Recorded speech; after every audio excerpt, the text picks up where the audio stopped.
হে, আমি তো পুরো মেয়েদের লাল লাল গালের মতো, আর আমি তো মিষ্টি পান্তুয়ার মতো। শালা তুই মিষ্টি নয়, বরং তুই হচ্ছে টকের বোদার মতো খেতে। আরে আমি যদি বোদার মতো হই, তাহলে তুই তো কাঁচা গুইয়ের মতো খেতে রে। তুই রে শালা।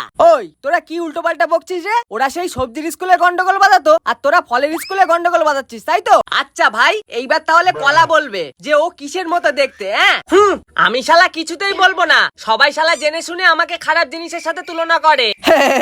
আরে তুই ছোট বলেই তো তোকে সবাই খারাপ জিনিসের সাথে তুলনা করে। কি আমি ছোট?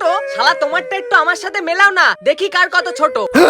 আরে তুই কি মেলানোর কথা বলছিস রে? আরে আমি আঙুল মেলানোর কথা বলছি মালিক, তুমি তো সবসময় উল্টো পাল্টাই ভাবো। আচ্ছা তোরা খাতা পেন বার কর, আমি একটু টয়লেট করে আসি। হ্যাঁ, ওই মোবাইল আমার সাথে একটু বাথরুমে চল তো। তুই তোর মোবাইলের আলোটা আমাকে একটু দেখাবি? না বাবা, আমি টয়লেটে যাব না। শালা টয়লেটে নিয়ে গিয়ে শুধু সাপ দেখাবে। না রে, আমি তোকে কালো সাপ দেখাবো না।